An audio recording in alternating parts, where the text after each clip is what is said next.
Hello,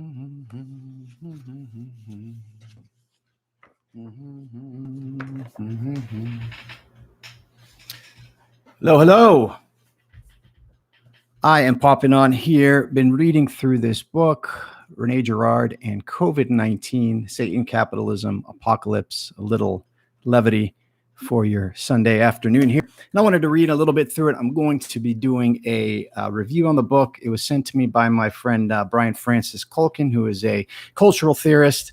And he just completed this book, which I recommend if you're interested in Girard, if you're just getting into him, or if it's something that you've been thinking about lately, because it hits right on in applying Girard's ideas to kind of our current milieu, our current capitalist culture and logic, and how this idea of Satan, and he talks about, and this will sound a little kind of out of place unless you're familiar with Girard, but I'm going to read a little bit from one of the chapters here that I'm kind of getting through in preparation for doing a kind of longer review on the book. So I'm going to read here from the chapter 33 here, and it's something that hits upon the idea that that kind of inspired me to start my Rooster's Crow podcast, which was the story of Peter's denial of Christ in the Gospels. And he's going to touch upon it in this chapter here. The book is situated in kind of 2 or 3 sections. They have he has an introduction, and then Rene Girard and COVID-19, and then an epilogue. And each chapter is pretty short. There's probably 40 chapters, or less than 40 chapters in the book. They're each a couple pages, and hits on a lot of Girardian concepts and topics, and makes them relevant to viruses in general, and then COVID-19 in specifically, and then talks about how we can apply Girard's ideas to global capitalism, kind of the logic of the scapegoat. How's that working within our hyper interconnective global computational system that we have working through right now. So feel free to chime in or ask any questions as I read through this. So just kind of read with me here in a bit. So this is chapter 33. It's short, and we're going to again get into it here. So he writes, in his structural genealogy that outlines the sacrificial process, which is the social process that is always tending to turn the all against the one, Girard has paid particular attention to the moment of Peter's denial in the Gospels. In the course of this process, the all, the community or culture consumed by mimetic desire, continually grows itself and continually absorbs new members of the community until it becomes an all-encompassing organism that seeks out victims to relieve itself of its own internal tension, and if possible will culminate against a single victim, the ultimate realization of the structural process, which Girard terms the single victim mechanism. A little bit of background on that, the single victim mechanism. Girard's key insights had to do with the way that civilizations form, the way that human civilizations come together throughout our history, have been through this sacrificial process, where in the general machinations of a community, energetic tensions rise, and there is this kind of structural process of discharging this energy, the sins of the people, onto a scapegoat. And in doing so, it provides a sense of order again in the community, at least for a short period of time. And then the person or animal that is used as a scapegoat becomes a god, right? Because of the ostensible order that reconvenes once that scapegoat is killed. So it's this idea that structures the rise and fall of civilizations throughout history. And the idea is, how does that logic work within our global capitalist hyper interconnective system? That's kind of what he's talking through. And he answers, and he looks through it through the lens of the virus of the COVID-19, and how that virus can be used as an analog in a way to look at the social virus, the mimetic contagion that has wrought its effects across the globe. So I guess this will be a little bit of a close reading here. So he says, we see this profound anthropological insight about the single victim mechanism in practical terms virtually every day on our social media feeds. The outraged Twitter mob, moves in to attack or sacrifice an individual, the one. and continually draws others and observers into the digital pylon against its chosen scapegoat. So Christ's prediction of Peter's denial, quote, "Before the cock crows, you will deny me 3 times," is not a critique of Peter's moral compass or his particular personality deficiencies that could perhaps be persuaded into denying him. Christ's prediction is rather that of an anthropological revelation. Peter's denial, that is to say, his absorption into the crowd, his inability to introduce difference without resorting to sacrificial means, is rather a clear demonstration of the power of mimetic desire.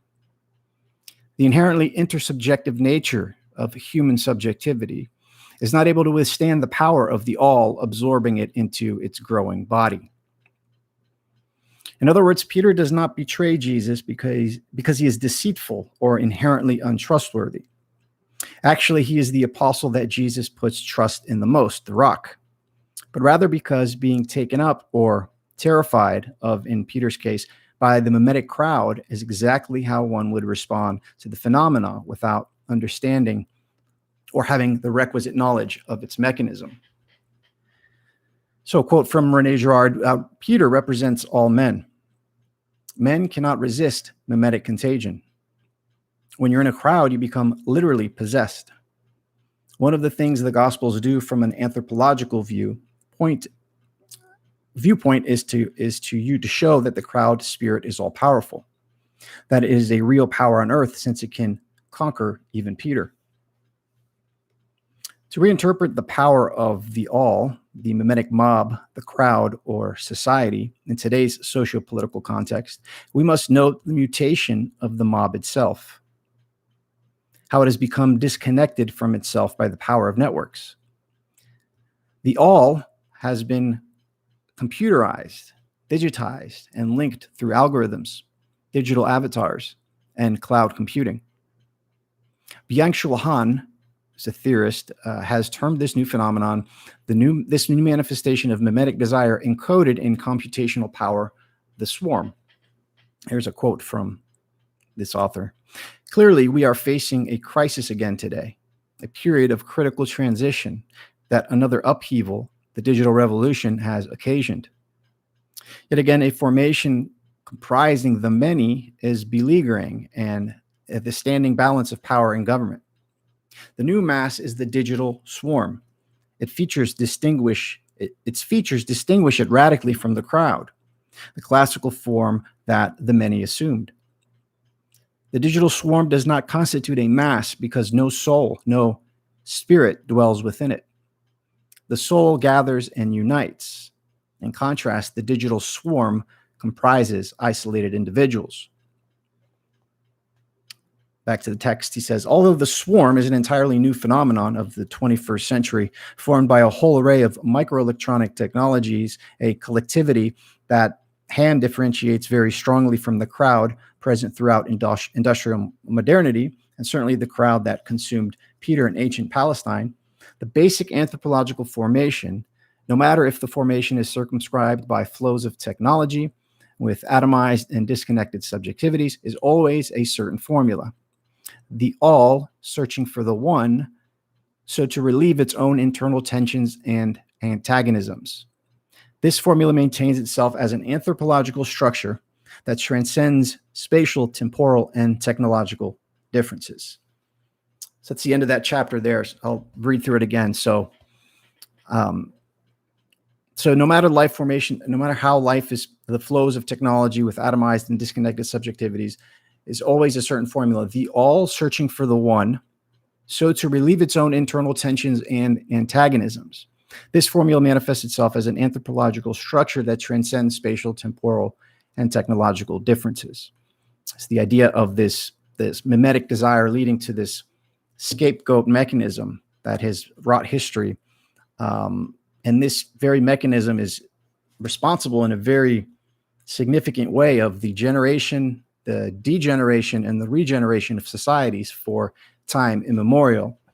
Now, Girard's insight, and that Culkin here very beautifully describes throughout the book, is the overturning of this mimetic desire, this scapegoat process, which delivers a sense of peace back to the community, that has been short-circuited by the life, death, and resurrection of Christ. So it's only a matter of time, right, until this mechanism becomes conscious, right? Once the mimetic desire is made aware to a kind of a critical mass of the population, it will stop holding sway. But until we get to that position, you're going to continue to see this mob mentality kind of rule the day, right? This constant look for the victim, right, to discharge the sins of the people, right? It's not a conscious thing that happens. And if you talk to someone that's not familiar with Girard's vocabulary, it's going to sound kind of crazy, but the logic is very simple and straightforward in a sense. Next chapter gets into the Gnostic Gospel of Thomas. In the Gnostic Gospel of Thomas, Jesus is asked by his disciples about the kingdom of heaven and when it will finally come to pass on earth. Quote, his disciples said to him, when will the kingdom come? Jesus said, it will not come by waiting for it. It will not be a matter of saying, here it is, or there it is. Rather, the kingdom of the Father is spread out upon the earth like dust, and men do not see it. Close quote. In the terms of Rene Girard, we could say that the kingdom of heaven Jesus refers to in the above text is the potential of a world without victims and victimization, repolarized away from, in the terms of Rene Girard, we could say that the kingdom of heaven Jesus refers to in the above text is the potential of a world without victims and victimization, the latent possibility of a world in which mimetic desire is made conscious, repolarized away from rivalry and sacrificial logic, so we are freed from the chains of the other's desire. For Girard, desire is always the desire of the other, right? We desire things not because of their intrinsic qualities. We desire things because other people desire them. That's what's kind of starts off the mimetic rivalry process, which eventually leads to scandal, which eventually leads to the single victim mechanism, which will discharge the energy that is built up from the rising tensions, and then the scandal at the end. Again, bringing about an order to the relationship or to the civilization for a period of time. So Satan is the originator of order and disorder on the material plane, using the single victim mechanism, right? So that is the concept and the theory that has been done away with, that has been short-circuited by the story of Christ. So the contemporary theorist Todd McGowan echoes this precise point when he claims that, quote, true freedom is freedom in the face of the other's desire, or more properly, freedom from the other's desire. Freedom is an indifference toward the desire of the other that the subject has when it finds itself fully immersed in its own satisfaction. The free subject ceases to concern itself with the question of the desire of the other and pursues its own satisfaction regardless of its relationship to the other.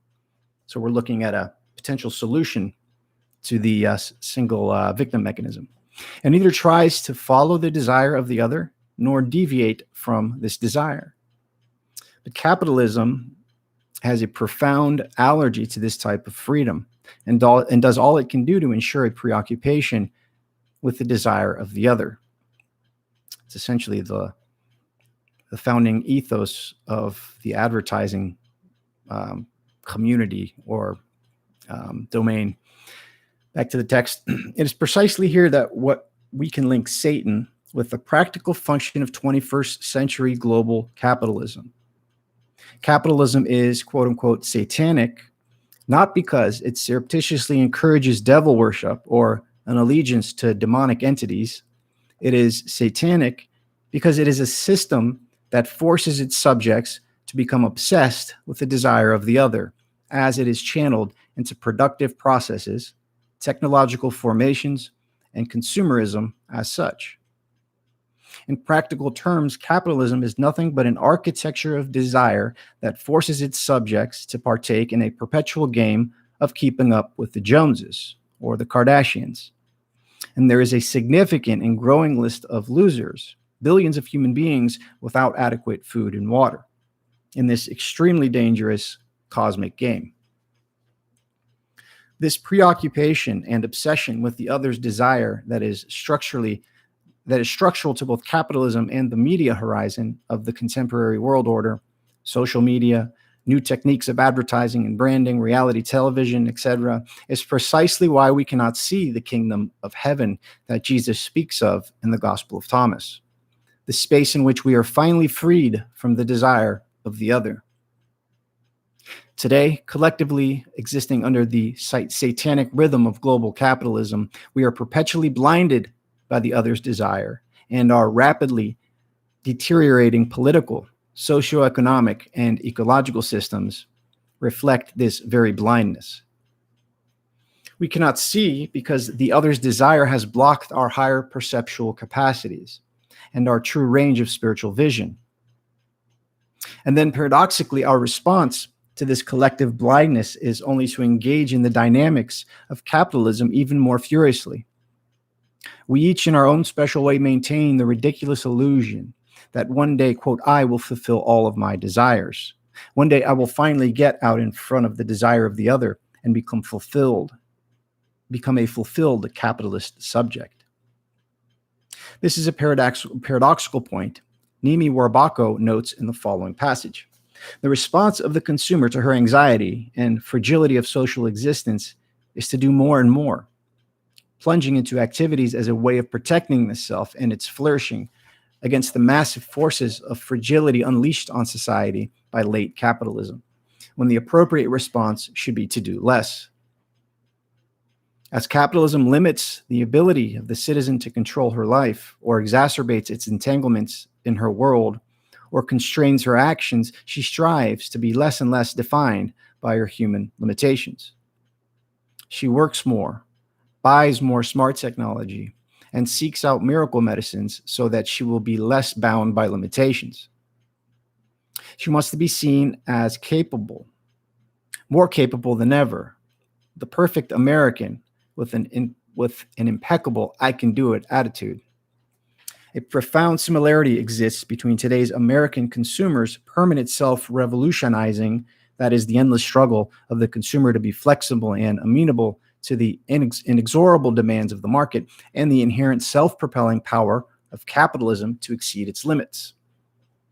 The echo of I can do it from the objectified speaking mouth of the consumer, the American citizen, is the form in which the capitalist something survives, sustains itself, and haunts her. This something is like a superego agency generating unbearable guilt within her for not doing enough or not being nimbly adaptive amid the changes and demands around her. It's a close quote. With this capitalist something that Warbako speaks of, we should reject the idea that this something, which is none other than Satan himself, is unique to capitalism or only a function of our own psychic apparatus, i.e. the superego agency. It is more the fact that this cosmic something has incubated itself within the unique dynamism and technological capacity of the capitalist system today. To say with certainty that communism or socialism would immediately free us of this something can only strike the close reader of Girard as a statement of profound naivety. Even if it is true that socialism is theoretically a more humane and just system of socio-political organization than unfettered capitalism. The text of the gospel, the text of Thomas' gospel tells us that what we really are all looking for, what we are all truly searching for in life to somehow be finally free from the other's desire, is already right here, already right now. We only have to open our eyes to see and to live it. Next chapter. Again, these chapters are really short, so I'm just going through a few here, and then if you guys have any questions, and I'll link to the book here. Again, it's Rene Girard and COVID-19, Satan, Cap. Apocalypse by the cultural theorist and filmmaker Brian Francis Culkin.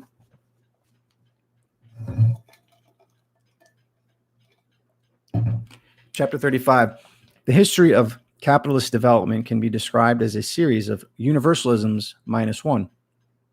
In the Marxist genealogy of production, we have the five-stage succession of productive development: archaic, primitive, slave societies, feudalism, capitalism, and then, of course, the final stage of communism, a stage which, of course, has not yet been achieved on planet Earth.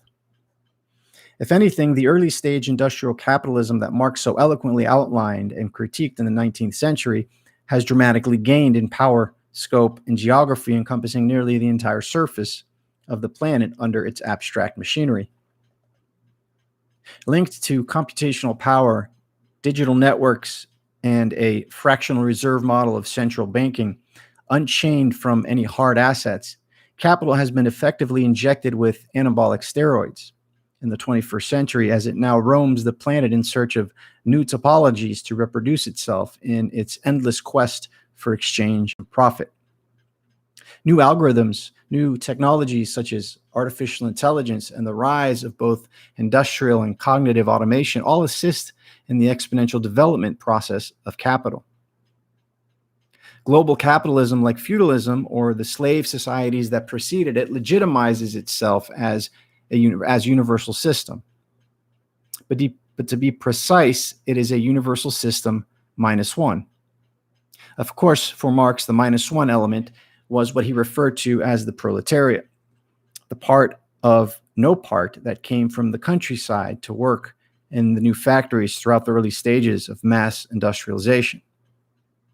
In the same way, under feudalism, the function of this minus one was symbolized by the medieval peasant, the subject outside of the aristocratic lineage and church hierarchical order.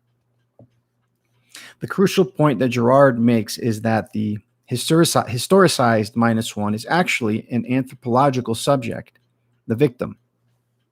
The proletariat of the industrialized apparatus, the serf or peasant of the feudal state, the slave of ancient Rome or the colonial South Carolina, the literal sacrificial subject set in an archaic tribal horizon, such figures are all the anthropological subject that have been historicized as they are made to fit within the ongoing historical mutation of productive processes, technological development, and human consciousness. Part of the crisis of capitalism today, even as markets soar to new heights every other day, is precisely the fact that this historical mechanism is coming unglued. It is no longer able to operate with a clear and defined victim. That is to say, the victim can no longer remain in its assigned place within the specific coordinates of the neoliberal horizon. Slavery, feudalism, and even to an extent, the first phase of industrial capitalism, the phase that Zygmunt Bauman termed solid modernity, or what Foucault called disciplinary societies, what these historical models or phases of productivity did in their most elemental function was to hold their respective victims in their proper social place so as to maintain order and consistency. The slave was held on the plantation with whips and chains, the serf on the plot of land with his sickle and mule, the proletariat in the factory with nothing but his labor power to offer the machines of capital. Either way, these respective systems held the victim in place, kept him under a certain kind of sacrificial yoke. The model of victimization today is paradoxical. On the one hand, it makes a desperate line of flight into the virtual, into new models of technological subjugation in which victimization can be inscribed into computational signification and algorithmic code and set directly against human consciousness, what Byung Han has termed psychopolitics. But then, on the other hand, the very structure of sacrifice is openly disintegrating, coming apart at the seams. Both social and virtual reality are now inundated with victims who have been set free, who have found their voice. We are slowly becoming conscious as to how much any human community, or in our case, an entire global society, fundamentally revolves around victims. Literally everything circulates around the question of victimization. Who or what is the victim?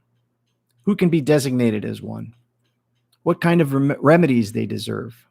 How resources are distributed by the state to victims, and how victims are allowed to partake in the productive process as well as public discourse, etc.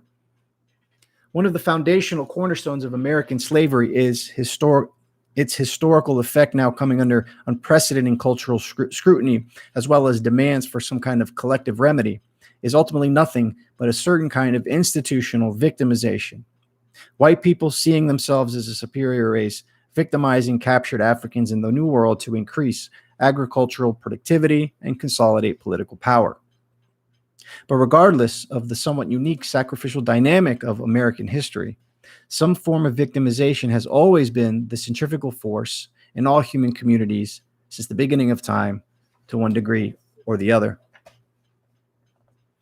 What is perhaps different or unique with our situation today in hyper-modern America is how the process of victimization is becoming unconcealed. Today, victims are no longer structurally embedded into the bones of society. They merge out into the open and permeate society virtually everywhere with their demands for justice. They not only proclaim their victimhood loudly and proudly, but the very victimizers, the very powers and principalities of our world, appear not only to stand with the victims of the world, but they themselves claim to be victims as well. Say, footnote. One of the most striking examples of this in recent cultural memory was the interview of Prince Harry and Meghan Markle conducted by Oprah Winfrey. Striking because three of the most privileged people on the planet Earth, a planet where billions struggle every day to simply survive, were talking about their own sense of victimization with little self-awareness. Back to the text. We are entering into a dangerous phase that I term absolute victimization. The great jazz pianist Billy Strayhorn, the longtime collaborator of Duke Ellington, once said that the highest form of freedom is the freedom from self-pity.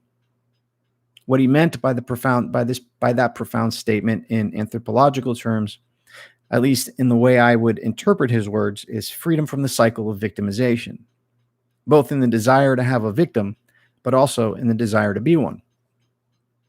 Indeed, what the great African-American artist and jazz pioneer refers to is none other than the kingdom of God itself, a space without victims, a universalism plus one, the one of the emancipatory love bestowed by the Holy Spirit, the Paraclete, the one who defends us against the accusations of Satan and the demands that we must produce a guilty party to suture both our psychic and social political reality. The demand from Satan that we produce a victim. I'll read one more chapter here. Let me know if you guys are digging this or like it, or if you have any questions here. I'll read a little bit more. And then if you guys like it, I would suggest you can find it on Amazon. Picking it up again, it's a relatively short read with easy, couple page digestible chapters. And I would again recommend this for people that are just getting into Girard, people that are familiar with Girard and want some applications to our kind of current global, society that we're living in. And then also people that are pretty well versed in Girard as well. So one more little chapter here. And again, any questions, feel free to ask. On January 3rd, 1889, while walking through the streets of Turin, Italy, the philosopher Friedrich Nietzsche witnessed two men brutally flogging a horse on the side of the road. Legend has it that upon seeing this act of animal cruelty, Nietzsche threw his arms around the horse to protect it from the assault before suffering a dramatic mental collapse, a collapse that he never fully recovered from before his death 11 years later in 1900. It was an oddly Christian act that crystallized Nietzsche's breakdown, perhaps something St. Francis of Assisi would have done if he were in a similar situation. For the self-proclaimed Antichrist, the writer and philosopher who saw the different defense of victims in Christianity as its most repulsive and degrading feature. The psychic collapse, paradoxically sparked by bearing witness to a defenseless animal being victimized, has often been explained away by the various followers of Nietzsche. Its potential meaning has been stripped down and not properly excavated. But it was, in fact, Nietzsche, according to Rene Girard, who was the very first person to ever truly grasp the core of Christianity and its unique relation to victims and victimization. Christianity's greatest critic and fiercest philosophical enemy was paradoxically the first to really comprehend the anthropological core that lay hidden at the very heart of Christianity. But the problem for Girard was that Nietzsche interpreted his profound discovery in a precise opposite way as he should have. Rather, seeing the defense of the singular victim in Christianity against the desire of the crowd as its bravest and most life-affirming feature, Nietzsche saw it as its most repulsive and pathetic. What Nietzsche ultimately saw in Christianity was twofold. The fact that collective violence against the victim is a feature that can be found equally in both mythology and Christianity. And second, what ultimately differs between the two is only the interpretive lens by which it is understood. Girard makes this point, drives this point home in his book, I See Satan Fall Like Lightning. So if that resonates, I'd suggest picking up that book. Kind of one of those life-changing books as well. Here's a quote here. As incredible as it may seem, no one made this simple but fundamental discovery before Nietzsche. No one, not even a Christian. So on this particular point, we must give Nietzsche his just due. But beyond this point, sad to say, the philosopher becomes delirious. Rather than recognizing the reversal of the mythic scheme as the indisputable truth that only Judaism and Christianity proclaim, Nietzsche does all he can do to discredit the Christian awareness that this type of victim is innocent. Close quote. In other words, Nietzsche correctly saw that at the very heart of Christianity are questions of sacrifice and the collective violence of the all against the one.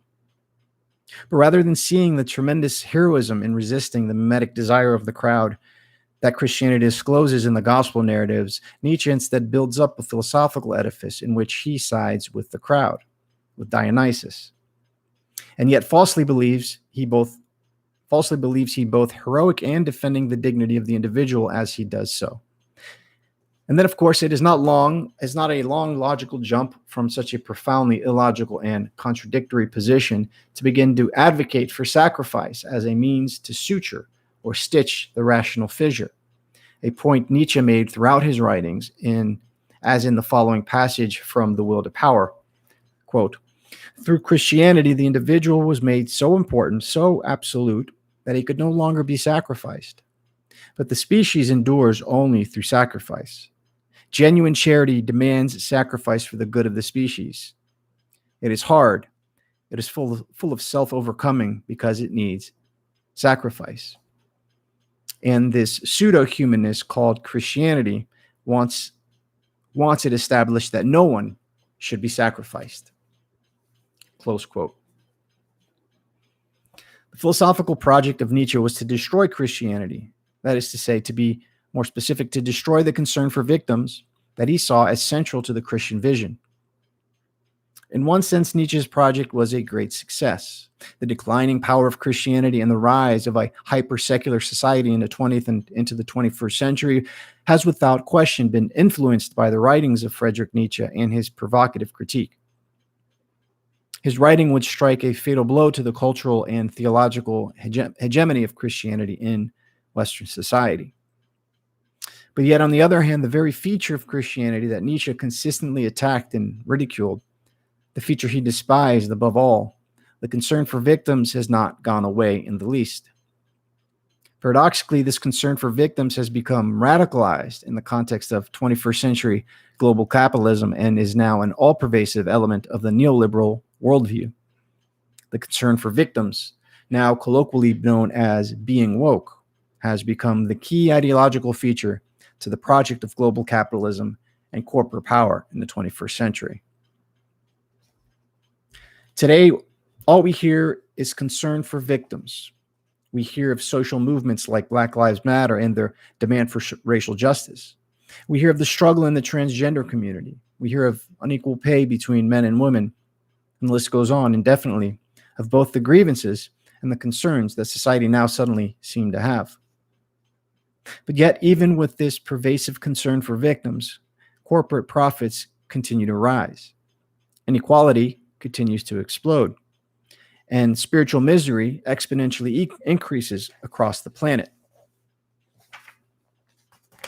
How and why?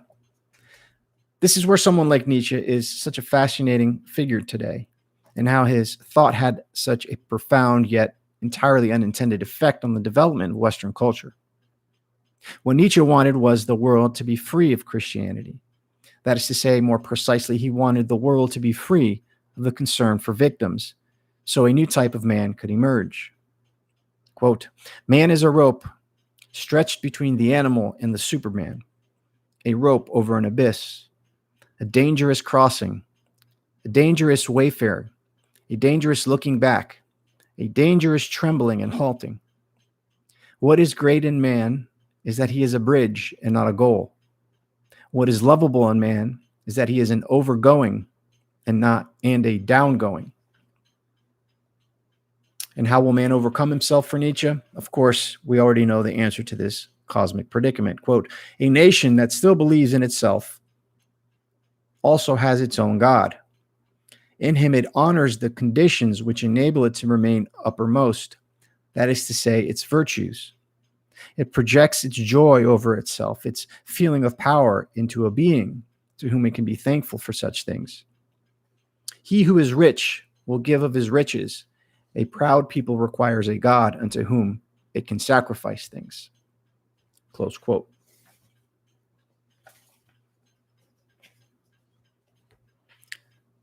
The call to reinstate sacrifice is one and the same as the call to abandon the Christian project. This is what Nietzsche both correctly and profoundly understood.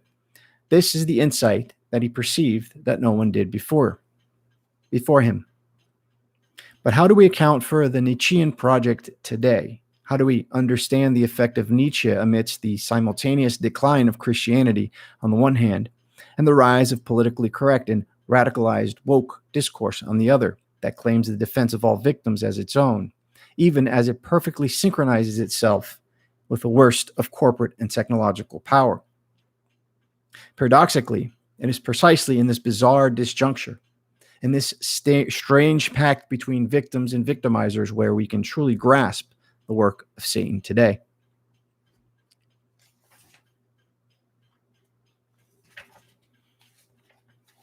So I'm going to leave it there. There's a few more pages in this chapter, another chapter, and then the epilogue. But I want to leave some left over for you guys so you can kind of go purchase the book, go check it out. And again, if you are into Girard or want to learn more about his how his concepts and his theories are very, very, very relevant and alive today, kind of more than ever, I would suggest kind of picking this book up. And if you guys have any questions here, a few more minutes, let me know. We can talk about Girard, Satan, capitalism, apocalypse, either one of those topics or them together in this book, which again, I would recommend. Also, so Brian Francis Culkin, he is a writer, a cultural theorist, and a film director. He's got a website, which I'll link here later in the description here, www.brianculkin.com. I'm going to have him on the podcast relatively soon to talk through some of the themes in the book. And he's written some other books that I would suggest checking out.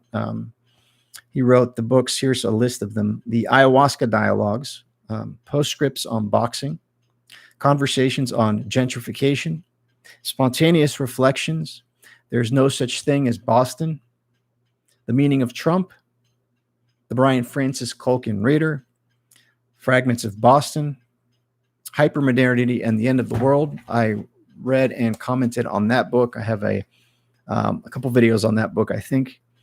He wrote a book on heroin, entitled On Heroin, Boxing and Cinema, Bread, a play, Into the Jungle, a novel, The Phone Thief, and then, of course, Rene, Girard, and COVID-19. See if I can find Hypermodernity book.